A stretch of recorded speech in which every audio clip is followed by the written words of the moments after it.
Hey everybody, just got back from San Antonio, Texas. It's been about, I don't know, what was it, 9 or 10 days down there, and came home. Before we left, some of these potatoes here were starting to turn a little bit. They're starting to die down towards the bottom. Some of the leaves are turning yellow and brown, and I've already picked before we left, I already picked the ones that were from the organic potato. But I think what we're going to do today is we're going to pick some of these. Look, here's some of the leaves.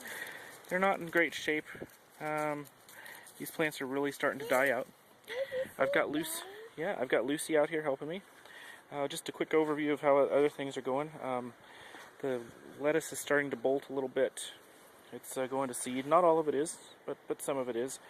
Tomatoes are doing well. We had a big hailstorm here, and you can see there's some, at least while we were gone there was a big hailstorm. There's some rips in some of the pumpkin leaves, but all in all I think everything's in pretty good shape. Greenhouse is holding together, and these potatoes over here, they're starting to die too. The leaves are turning yellow, and so I think we're going to go ahead and tear it apart here and see what we get. So let's go and let's start digging some potatoes and see what happens. Okay, first plant. Not going to bore you with a whole lot of pulling up each and every plant here, but I've loosened this first plant up quite a bit, and just wanted to show you what we've got here so far. I think what I'm going to end up doing, yeah, these are some pretty good looking potatoes here. Yeah. Some of them are pretty small, but not too bad. And I think they're, yeah, it is. That is a big potato. I think we're going to have some, yeah, this is a pretty good haul, I think, for the first plant. A couple of little tiny ones, you know, maybe it's not 100% ready, but it's so hot out here, and these leaves, even though it's been watered every day with the sprinkler, you know, I think it's time. See, quite a few dead leaves and branches on here. So what I'm going to do is I'm going to go through here. I'm going to pull all of these up and put the potatoes in the bucket. And then once I'm done, I'm going to show you how many I have. Okay? Okay, we're part of the way through. And this is how many plants we have left. We've done, let's see, 4, 5, 6, 7, 8.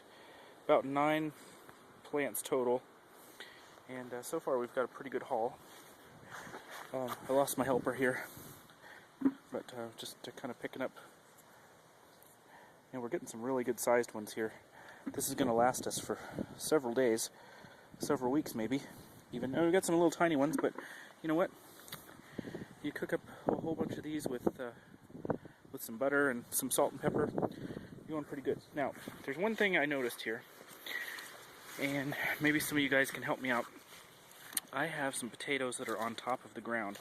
Yeah, I didn't really come out here and make sure that, even though I put some compost out and some extra dirt out, I didn't really make sure that the potatoes were all covered. And I've heard in the past, if the potatoes are green, see, there's some right there. If potatoes are green, then there might be some kind of poison in the skin, in the potato itself, and not to eat them. I don't know how deep that goes, or if it's a legend, or wives' tale, anything like that. So I'm still going to pick those. We'll see how everything goes. I need to go through this with my hands, and then I'm also going to pull the container potatoes as well. Some of these potatoes, you know, look at this right here. That's a decent size right there. That's a good baking potato size. So I'm going to keep going with this, and I'm in about 60-mile-an-hour winds right now. You can probably hear that. Going to keep going on this, and then I'll keep you posted on what things look like at the end. Okay, this bed is cleared out now, pretty much. And I've got you can see my 3 horseradish plants there. Now, I think next year, those are going to take up quite a bit of space.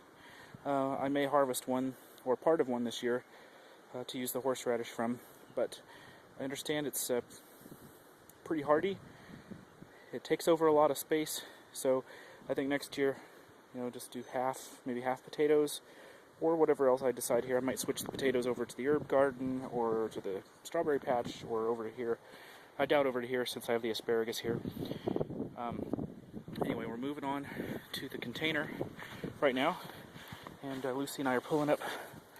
We've been pulling up these plants here, kind of tapping them to get the dirt off. We've already got a couple nice potatoes here. Let's pull this one up, Blue. Okay, got some smaller ones. Like I said, those are pretty good shape. If you want to eat those, oh look. Yes, you did. Look at those potatoes on the bottom. Very nice. Very nice. Yes, you did. Can you put those in the bucket? Okay, there's the bucket right there. Good job, Lucy. Now, since this is a container, what I'm going to do is I'm going to take it over to the potato patch over there, and I'm just going to dump it in there, and then kind of go through the soil and see if there are any potatoes that we missed. Okay, all the potato plants are picked, and there they are in the composter. There's the pumpkin, by the way. It's doing quite nice. And here's what we ended up with. That's a, what's that, a 5-gallon bucket? About a 5-gallon bucket right there. And it's almost full to the top with potatoes. That's pretty good. That was worth it. Didn't take up a lot of space. If I had been here to water them a little more deeply, you know, hilled them up a little bit more, and maybe did a little more fertilizing with some more compost, some more manure, I think we would have had even more potatoes than that. But as you can see, even with the container there, we ended up with a goodly amount of potatoes. So I'm going to go check some other things, do a little watering since I haven't done that in a little while. I see some nice tomatoes down there from the Buckbee's New. Looking forward to that. And watermelons are starting to climb over, pumpkins climbing over, horseradish doing well, and got some spinach seeds and lettuce seeds coming too. Alright, unless I see something major over at the grapes and decide to fill you in on that, take care everybody, and we'll see you later.